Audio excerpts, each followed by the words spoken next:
A small diner on the outskirts of town, rain tapping softly against the windows, a woman surrounded by a group of drunk men, glasses shattering, chairs crashing to the floor. From a corner table, an ordinary man stands up. That's enough. In seconds, he takes down the entire group, then gently drapes his jacket over her shoulders. Trembling, she asks, "Why would you help a stranger?" He simply replies, "Because someone once helped me." But what happens when that stranger shows up at his door, in a limo? 3 days later, the sound of a limo engine rumbles outside his door. The woman steps out of the car, no longer in torn clothes, but in a powerful business suit. "Mr. Rowan, we need to talk." Jack Rowan was 38 years old, but some days he felt twice that age. He stood in the kitchen of Murphy's diner, flipping burgers and plating eggs, like he'd done it his whole life, but those who looked closely could see the discipline in his movements, the precision, the kind you don't learn from a cookbook. He was a former Marine, honorably discharged, though honorable didn't pay the bills or explain the scars on his knuckles. Now he was just a single dad trying to make ends meet. His daughter Lila was 8 years old, bright eyes, wild curls, and a smile that could light up the darkest day. She was his entire world. Every late shift, every double weekend, every burnt finger and aching back, all for her. "Dad, can we get ice cream after school tomorrow?" she'd asked that morning, tugging on his shirt. "We'll see, sweetheart. Depends on tips tonight." She'd hugged him tight. "You're the best dad ever." That's all he needed to hear. Tonight was a quiet Tuesday. The diner was nearly empty. Rain drummed against the roof. The kind of night where people stayed home. But not everyone. Around 8 p.m., a woman walked in. She was in her early 30s, wearing a simple coat and jeans. Nothing flashy. But there was something about her. The way she carried herself, tired yes, but strong. She sat alone in the corner booth, ordered coffee and a sandwich, and stared out the window, like she was running from something. Jack noticed her from the kitchen. He always noticed people who look lost. Then they arrived, 4 men, loud, drunk, expensive suits that didn't match their behavior. They spotted her immediately. "Hey sweetheart, you look lonely." She ignored them. "Don't be rude, we're just being friendly." One of them slid into her booth uninvited. "Please leave me alone," she said, her voice firm but calm. "Come on, don't be like that." Jack wiped his hands on his apron. His jaw tightened. "Murphy." The owner shook his head. "Jack, don't." But Jack was already walking out from behind the counter. "Gentlemen, she asked you to leave." The biggest one turned. "Who the hell are you?" "The waiter." "Someone who's asking nicely." "Well, maybe we don't respond to nice." The man shoved Jack's shoulder. "Big mistake." Jack didn't even blink. In one smooth motion, he twisted the man's arm behind his back, and slammed him face first onto the table. The other 3 lunged. It was over in seconds. One hit the jukebox. Another tripped over a chair. The last one stumbled out the door, holding his bleeding nose. The diner went silent. Jack straightened his apron, walked over to the woman, and gently placed his jacket over her shoulders. She was shaking. Why would you help a stranger?" He looked at her with tired, kind eyes. "Because someone once helped me." Before she could say anything else, he turned and walked back to the kitchen. Murphy was furious. "Jack, those guys are lawyers from the city. You just made a big problem." Jack shrugged. "Then maybe the city needs better lawyers." The woman sat there for a long time, staring at the jacket. Embroidered on the pocket was a small letter, LR. She traced it with her finger. Then she stood, left cash on the table, and walked out into the rain. But she took the jacket with her. So you don't miss what happens when fate knocks back at his door. The next morning, Jack woke up to his phone buzzing. It was Murphy. "Jack, we need to talk. Come in early." His stomach dropped. He knew that tone. Lila was still asleep, curled up with her stuffed rabbit. He kissed her forehead, and left a note on the kitchen table. "Gone to work early. Cereal in the cabinet. Love you, kiddo." When he arrived at the diner, Murphy was waiting outside, arms crossed, face serious. "Jack, I'm sorry, but I have to let you go." The words hit him like a punch to the gut. "What, those guys you threw out last night? They came back with threats, said they'd shut me down, health inspections, legal trouble, all kinds of hell." Jack's jaw tightened. "So you're firing me for doing the right thing?" Murphy looked away. "I've got a family too, Jack. I can't afford a lawsuit." "Those guys are lawyers from the city," Murphy said. "Rich, connected, they can destroy me." Jack stared at him for a long moment, then he nodded slowly. I understand. Murphy handed him an envelope. 2 weeks severance, it's all I can do. Jack took it without a word. As he walked away, he muttered under his breath, then, maybe the city needs better lawyers. When he got home, Lila was sitting at the table eating cereal. Daddy, you're home early. He forced a smile. Yes, sweetheart. Change of plans. She tilted her head. Are you okay? I'm fine. Just thinking. That afternoon, he started packing his work things. His apron, his knives, the photo of Lila he kept in his locker. She appeared in the doorway, watching him with those big, worried eyes. Daddy, why are you packing? He knelt down to her level. Sometimes being right costs a little rent, kiddo, but we'll be okay. Did you lose your job? He nodded. She hugged him tight. It's not fair. No, but life isn't always fair. What matters is we stick together. Meanwhile, across town, Elena Voss sat in her corner office on the 42nd floor. She hadn't slept all night. The jacket was draped over her chair. She kept staring at the embroidered letters. LR? Her assistant knocked. Miss Voss. Your 9 a.m. is here. Cancel it, she said, and get me everything you can find on the man who owns this jacket. Ma'am, just do it. 2 hours later, a file landed on her desk. Jack Rowan, age 38, former Marine Corps, discharged 6 years ago. She flipped through the pages. Disciplinary action, refused to cover up evidence of misconduct by a superior officer, ended his military career, no pension, no benefits. Her breath caught. Current employment, Murphy's Diner, single father. Daughter Lila Rose Rowan, age 8, LR, she whispered. Lila Rose, he hadn't just saved her, he'd given her his daughter's jacket. She kept reading. Reason for discharge, subject demonstrated integrity inconsistent with chain of command expectations. She laughed bitterly. Integrity inconsistent. That's a new way to say he was too honest. Then she saw the note at the bottom. Terminated from Murphy's Diner, October 28th. Following altercation with clientele, her hands clenched into fists. They fired him for saving me. She picked up the phone. Get me the names of those 4 men from the diner. And find out which law firm they work for. Her assistant hesitated. Miss Voss, are you sure? Now, that evening, Jack sat on the couch with Lila watching cartoons. Bills were spread across the coffee table. Rent, utilities, groceries. The numbers didn't add up. His phone buzzed. Unknown number. He ignored it. It buzzed again. He sighed and answered. Hello, Mr. Rowan. A woman's voice. Professional. Familiar. Who is this? Someone who owes you a thank you. He sat up straighter. Look, I don't know who you are, but you saved me 3 nights ago at Murphy's Diner. He went quiet. I need to see you, she continued. There's something you need to know. I don't need anything. I did what anyone should have done. You lost your job because of me. He froze. How do you know that? Because I made it my business to know. Please let me make this right. There's nothing to make right. I'm fine, Mr. Rowan. You're not fine. You have a daughter, bills, and no income. His voice hardened. Don't talk about my daughter. I'm not here to hurt you. I'm here to help. Tomorrow 10 a.m. I'll come to you. I don't want you. Don't have to want it, but you're going to hear me out. Because you didn't just save me that night.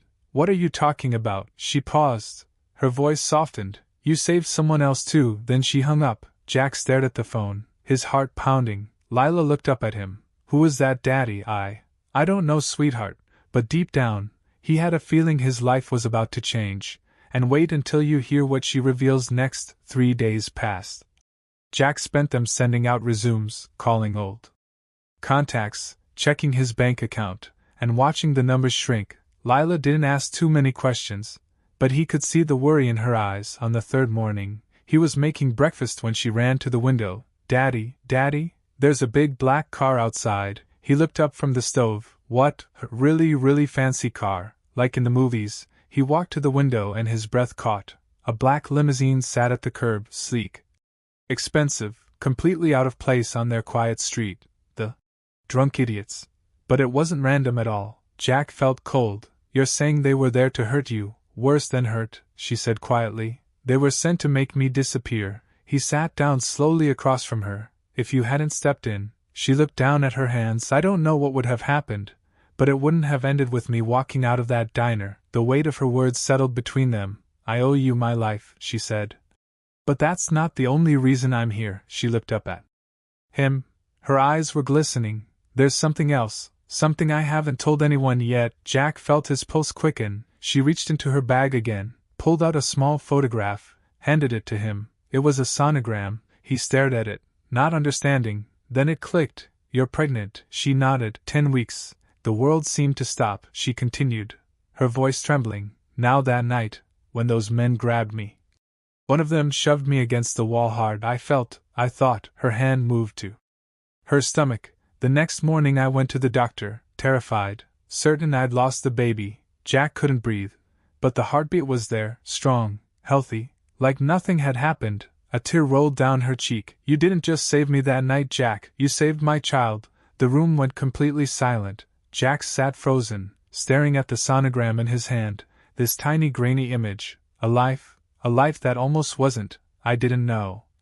He whispered, how could you? She wiped her eyes. But now you do, and now you understand why I can't just walk away, why I have to do something, why I have to try to give back, even a fraction of what you gave me. He looked up at her, this powerful woman, this CEO sitting in his worn-out living room, with tears on her face. Your daughter's initials, she said softly, L.R., Lila Rose. You gave me her jacket that night. He nodded slowly. You gave me the most precious thing you own. To keep a stranger warm. It was just a jacket. No, she shook her head, it was everything. The silence stretched between them. Finally Jack spoke. What's the baby's name? Do you know yet? She smiled through her tears. Not yet, but I'm hoping for a boy. He's lucky, Jack said quietly, to have a mom who fights for what's right. He's lucky to be alive because of you. Jack looked down at the sonogram again, at this tiny miracle he'd helped protect without even knowing, and for the first time in days, he felt something shift inside him. Maybe accepting help wasn't weakness. Maybe sometimes grace flowed in circles. Okay, he said finally. She looked up. Okay, I'll look at the job offer. No promises. But I'll look. Her face lit up. Thank you. But not for me, for her. He glanced toward Lila's room. She deserves better than watching her dad fall apart. She deserves a father who teaches her what integrity looks like. And you've already done that. Jack stood up, extended his hand. Elena took it. Thank you, Jack, for everything. Thank you for knocking on my door. As she walked back to the limo, Lila appeared beside Jack. Is she really a princess? He smiled. No, kiddo, she's something better. What's that? A mom, about to be one anyway. Lila thought about that. Are you going to help her? Jack looked down at his daughter, at her hopeful, trusting face. Yes, sweetheart, I think I am. 2 weeks later, everything changed. A news article appeared online. Unknown veteran saves CEO from targeted attack. The story spread like wildfire. Jack's photo was everywhere. Elena had released a statement, praising his courage, and revealing the truth about that night.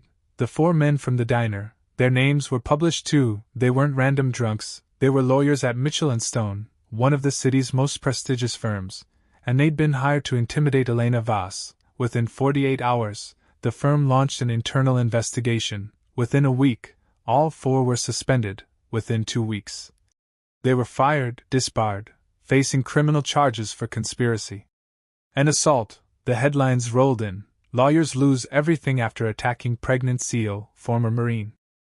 Exposes corporate conspiracy. The right thing costs everything, until it doesn't. Jack didn't celebrate, but he felt something, not satisfaction, just balance. Murphy called him. Murphy apologetic, embarrassed. Jack, I'm sorry, I was wrong. If you want your job back, I appreciate that, Murphy. But I've got something else lined up. That CEO lady. Yeah, that CEO lady, Murphy chuckled. You always did have a way of landing on your feet.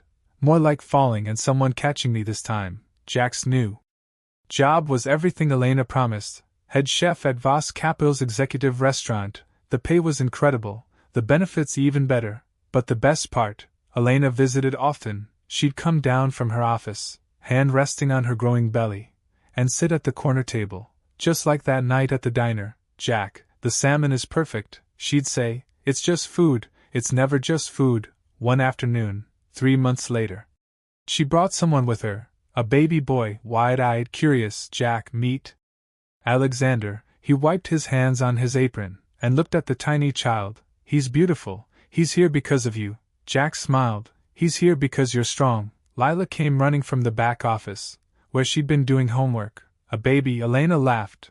Would you like to hold him? Lila's eyes went huge. Really? Jack nodded gently. She sat down carefully, and Elena placed Alexander in her arms. The little boy looked up at Lila and smiled. Lila beamed. Daddy, look, he likes me. Jack and Elena stood side by side, watching the children. Thank you, she said softly, for giving me a chance. Thank you for not giving up on me. You saved my life. It was the least I could do. We saved each other. Jack said, that's how it works. She looked at him. You really believe that? I have to. Otherwise, what's the point of any of this? They stood in comfortable silence. Two people, two children, one moment of kindness that changed everything. 1 year later, Jack stood on a small stage, in a community center across town. The room was filled with veterans, homeless, struggling, lost. Elena stood beside him, microphone in hand. Today we're launching the Rowan Initiative, a program that provides free meals, job training, and housing assistance to veterans in need. Applause filled the room. She turned to Jack. None of this would exist without one man's courage. Jack Rowan didn't just save me, he reminded me what true leadership looks like. More applause. Jack stepped forward, uncomfortable with the attention. I'm not a hero, he said. I'm just a guy who did what felt right. But here's what I learned. Kindness isn't a one-time thing. It's a circle. He looked out at the crowd. Someone helped me once when I needed it most, so I helped someone else. And now she's helping hundreds more. That's how it's supposed to work. He paused. Don't wait for permission to do good. Don't wait for applause. Just do it. Because you never know whose life you're going to change. The room erupted in applause. After the ceremony, Jack and Elena stood outside. Lila was chasing Alexander around the parking lot. The boy was toddling now, laughing as she played with him. He's getting big, Jack said. Too big too fast. Elena smiled. But that's life, isn't it? Blink and everything changes. Yeah, she turned to him. Jack, I wanted to ask you something. Shoot, would you be Alexander's godfather? He froze. What? You saved his life before he was even born. You've been part of our story since the beginning. It feels right. Jack felt his throat tighten. Elena, you don't have to answer now. Yes, she blinked. Yes, I'd be honored. She hugged him. Thank you. They pulled apart, both smiling. You once said you didn't need thanks. Elena said, I still think you deserve more than silence. Jack laughed. Then let's call it even. I saved your night. You saved my life back. Deal? They shook hands, then they turned to watch the children play. Lila lifted Alexander into the air, spinning him around. He shrieked with joy. Jack's voice softened. You know what's funny? What? A year ago I thought my life was over, lost my job, broke, alone. And now I realized I was exactly where I needed to be, in that diner, on that night, at that exact moment. Elena nodded. Fate works in strange ways. Or maybe kindness does. As the sun set behind them, Jack thought about everything that had happened. One small choice, one moment of courage, one act of decency, in a world that desperately needed it, and it had changed everything. Sometimes the smallest table in the diner can change the biggest story in your life. You just have to be brave enough to stand up, and kind enough to stay. The camera pulls back slowly.